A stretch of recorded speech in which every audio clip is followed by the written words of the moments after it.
با اون برگ نمیشه، اون محکم با دووم نیست. اینا دمپاییه؟ آره اینا دمپایی، ما بهشون میگیم سواس. سواس. آره با برگ همین درخت داز وحشی درست میشه. اینا تزئینیه یا ازش استفاده میکنی؟ آره استفاده میکنیم، مثلا بیشتر از شهرستان هم تازگی استقبال میشه از اینا بپوشن. یکم هم در مورد این کاراتون صحبت کنیم. اینا آینه کاری بهش میگین؟ نه سکه دوزی. سکه دوزی؟ بله. آخه سکه توش نیست. واقعا هم سکه نداره؟ اسمشون سکه نه. دوزیه. این اسم کلا این هنر تو شهر ما سکه دوزیه. خیلی زیباست، خیلی زیباست. دست شما درد نکنه. سلامت حالا باشید. اگر اجازه بدین من یه صحبتی هم با سرکار خانم داشته باشم که شما مشغول سوزندوزی هستین. بله سوزندوزی یکی از هنرهای مهم استان سیستان بلوچستان. البته در کرمان هم ما سوزندوزی، خیلی از شهرهای دیگه سوزندوزی داریم. آره، ولی ولی سوزندوزی های شما به نظر میاد که ثبت جهانی شده. آره ثبت جهانی شده. این که ایران شهر هم شهر ملی سوزندوزیه.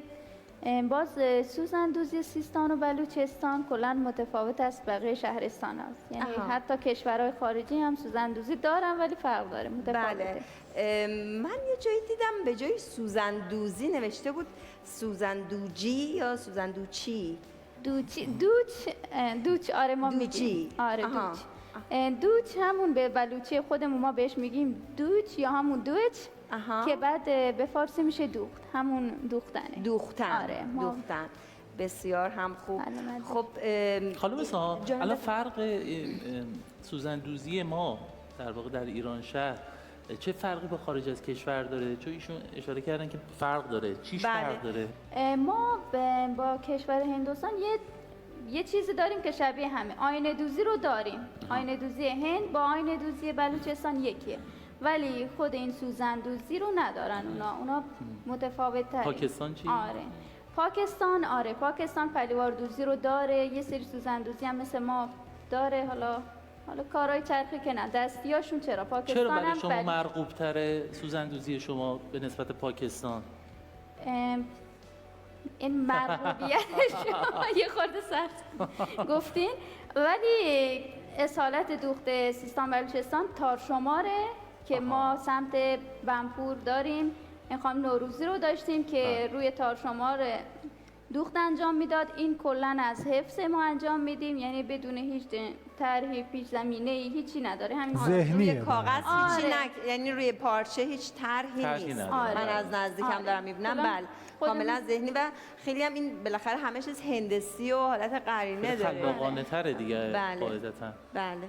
بعد مثلا کرمان هم پته دوزیه دیگه، سوزندوزی نداریم. اونا مثلا پته دوزیشون رو میگن سوزندوزی ماست، پته دوزی. درست.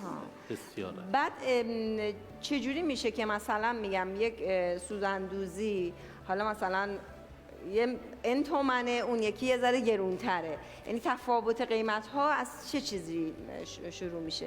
یکی پرکار بودنشونه. یه سری هم داریم ما مثلا این طرح، حالا بلندش میکنم، این طرح دمندوزمونه. این دیگه اصالت ایران شهره. این خود این لباس در میاد 15-16 میلیون. الان دیگه بچه ها ببینن میگن نه گرونتری، میدونم گرونتری. آره. شما تخفیف دادیم به ما. آره. حالا خیلی سنگین نیستش 10-15 تومن؟ بله داریم 20 تومانی داریم، 30 تومانی تازه داریم. بیشترم میگن داریم. این الان کف قیمته.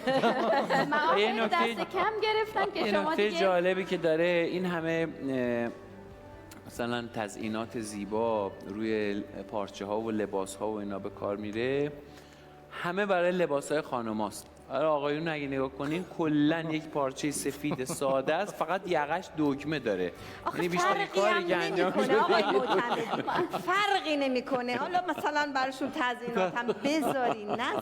البته اگر سفارش بدید برای آقایون هم روی لباس هایی که به خصوص مثلا ممکنه یقه برگردون نداشته باشه، یعنی یقه گرد اگه داشته باشه و یه حالت نوار ولی تا خودشون سینه ندارن خیلی اصلا اونجا اگه سفارش بدید کنم براتون لباسای این کار رو انجام میدن. سیستانی این کارو میکنن. ولی تو فرهنگ لباس خودشون اگه اشتباه نکنم مثلا مردا هیچ تزیینی رو لباسشون نداره. ندارن، ولی جدیدا پسرای شهرامون حالا یه خورده یه سری هستن که میگن نه ما سنتی دوست داریم، ما دوست داریم این دوختی که همین میگن چرا حق زنه فقط این. منم چیز که منم از پسرای ایران شهری تبعیت کردم این دستبندتون رو الان با حسین هم پدرام هم همینطوره. بله. جا کلیدی داریم برای پسرامون دیگه. اصلا آویز ماشین من یه سری سوزندوزی زدم براشون، اصلا خیلی استقبالم کردم. ما از این که حقوق ضایع شده مردان ایران شهری رو احقاق کردید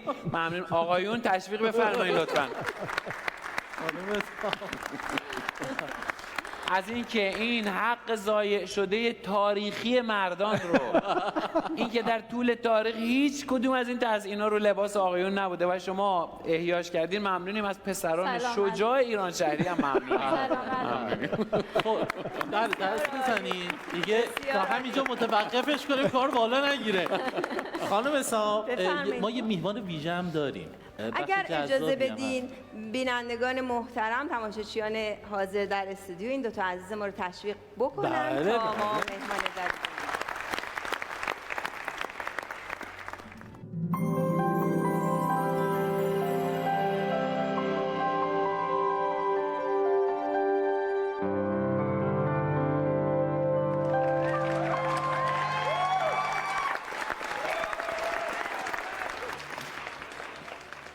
به نام خدا، من رحیمه پرویزپور هستم و توی شهرمون ایران شهر معروفم به بانوک رحیمه.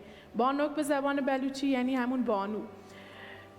من در اصل شغلم کتابداریه، ولی از کتابداری داوطلبانه شروع کردم. به صورت خودجوش خودم یک کتابخانه توی روستامون در روستای ابتر 20 کیلومتری شهرستان ایران شهر شروع کردم و همونجا باعث شد که کم کم کارآفرین بشم و در کنارش بتونم مجموعه از بانوان هم روستای ابتر هم شهرستان ایران شهر رو برای احیای فرهنگ‌های قدیمی بلوچی و منطقه جمع بکنم. ولی قبلش اینکه بگم کارم چیه، میخوام یه چیزی رو به شما نشون بدم. یه سبد خیلی خاص از سمت راست شما حدس بزنین اینا چی هست؟ دست بزنم؟ بله آورده که شما دست بزنین ببینین، بردارین برای خودتون. بله بله بفرمایید. خیلی شبیه تصویر یک خانومه. آره منم همینو میبینم. بله من میرم رو جایگاهم براتون توضیح میدم. بفرمایید. این یک نماد فکر میکنم باشه. یک آره روی اینم سوزندوزی داره ها. بله روی اینام سوزندوزی داره. خیلی خوشحالم که خیلی چیزا رو دارین از روشون کشف میکنیم، هم چهره یه خانمه، همین که روش سوزندوزیه. قبل از هر چیز من یه خاطره تعریف کنم. خیلی سالا پیش 10-12 سال پیش ما که مادر بزرگم زنده بود میرفتیم دیدنش و نوه ها دور هم جمع بودیم، همش مشغول هم روزمرگی های دیدن حالا مادر بزرگ پدر بزرگا بود، ولی حواسمون به یه چیز نبود، به یه چیزی که مادر بزرگ اونجا داشت و الان که نیست تازه میفهمیم که چقدر ارزشمند بوده. همون موقع ما اونو کشف نکردیم. یکیش همین عروسک بومی بلوچی با نام دهتوک است. دهتوک یعنی دخترک.